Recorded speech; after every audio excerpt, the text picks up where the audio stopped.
ধোকা খাইতে কপাল লাগে भाई, बड़ो भाग्येर ব্যাপার, बड़ो सौभाग्येर ব্যাপার धोखा खावा। क्योंकि धोखा ही एक ऐसा चीज है जो खाने के बाद पता चलता है कि अपना तो सिर्फ अल्लाह है, बाकी सब के सब गद्दार है। मानुष धोखा खाওয়ার পরেই বুঝতে পারে যে একমাত্র বিশ্বাসযোগ্য ভরসাযোগ্য একমাত্র আপন আল্লাহ, বাকি সব যাদেরকে দেখা যায় এরা সব মুখোশের আড়ালে থাকা বেঈমান গাদ্দার ছাড়া আর কিছু নয়। ঠিক কি না বলেন? So you are so lucky if someone has broken your trust. আপনি বড় কপালওয়ালা মানুষ যদি কেউ আপনার বিশ্বাস নিয়ে খেলে। আপনি বড় সৌভাগ্যবান মানুষ যদি আপনাকে কেউ ধোকা দেয়। এবং মাথায় রাখবেন, আল্লাহ যখন দেখে যে আমার বান্দা দুনিয়ার মানুষকে অতিরিক্ত বিশ্বাস করছে, আমার বান্দা আমাকে বাদ দিয়ে দুনিয়ার প্রতি আসক্ত হচ্ছে, আমার বান্দা দিন দিন আমার থেকে দূরে যাচ্ছে, exactly at the same time আল্লাহ বান্দাকে ধোকা খাওয়ায়। আল্লাহ বান্দাকে বিশ্বাসঘাতকতার যে সার্কেলটা আছে, যে মোমেন্টটা আছে, এর ভেতর দিয়ে নিয়ে যাওয়ায়। এর কারণ আল্লাহ বোঝাতে চায় যে বান্দা, the way you are taking to go, যেদিকে তুমি যাচ্ছ, যে পথ তুমি নিচ্ছ যাওয়ার জন্য, দ্যাটস আ রং প্যাথ। এটা সঠিক রাস্তা নয়, এটা ভুল রাস্তা। তুমি যদি শুধুমাত্র আল্লাহকে বিশ্বাস করো, আল্লাহকে ট্রাস্ট করো, ধোকা খাওয়ার কোনো চান্স নাই। তুমি যদি মানুষকে বিশ্বাস করো, তুমি একবার নয়, তুমি শতবার ধোকাবাজির শিকার হবা, শতবার বেঈমানের শিকার হবা। ঠিক কিনা বলেন? কিন্তু মাথায় রাখবেন, ধোকাবাজ নিজেকে বড্ড চালাক মনে করে। সে ভাবে যে আমাকে কেউ ধরতে পারবে না, কেউ আমার ধোকাবাজি বুঝতে পারবে না। কিন্তু আল্লাহ যখন দেখে যে একজন বান্দা অনেস্ট এবং তাকে কেউ প্রতিনিয়ত ঠকাচ্ছে, বারবার বেঈমানি করছে, তখন আল্লাহ তার সামনে তার মুখোশটাকে উন্মোচিত করে দেয়, বান্দা সব লাইভ দেখতে পায়। এজন্য আমরা ইমানদার হিসেবে চেষ্টা করব, যতই ধোকাবাজির শিকার আমরা হই না কেন, আমরা কাউকে ধোকাবাজির শিকার করব না, কাউকে নিয়ে আমরা প্রতারণা করব না, কারো বিশ্বাস নিয়ে আমরা খেলবো না। তবে যদি বিশ্বাসঘাতকতার শিকার হন, জীবনটা এখানেই এন্ড অফ দ্য লাইফ নয়। Your life has just started now. জীবনটা কেবল শুরু হয়েছে। জীবনে চলতে গেলে হোঁচট খেতে হয়।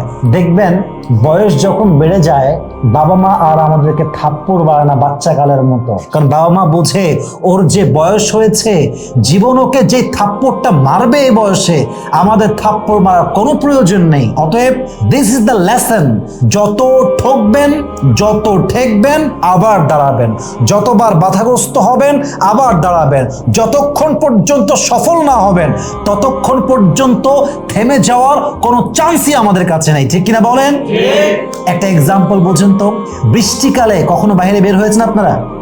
হ্যাঁ, বৃষ্টির সময় খেয়াল করবেন, আপনি যাচ্ছেন রাস্তা দিয়ে, এখন ইটস এ রেইনি সিজন, বৃষ্টির সময়, বৃষ্টি শুরু হয়ে গিয়েছে। আপনি ভাবতেছেন বাইকে আছি, 1 মিনিটের মধ্যে একটা ছাদ পেয়ে যাব, দোকানের ছাদ, ওখানে গিয়ে থেমে যাব। কিন্তু 1 মিনিট বাদ দিয়ে 2 মিনিট যায়, ছাদ আর আসে না, কোনো স্থান আপনি পাচ্ছেন না, আপনি ভিজে গেছেন। তখন আপনি মনে মনে ভাববেন, ভিজে যেহেতু গেছি, जो होगा देखा जाएगा, आज तो हम भीग के ही रहेंगे। আজকে আমরা ভিজবো, ইচ্ছা মতো আমরা ভিজি, বাইক চালাই আর গান গাই।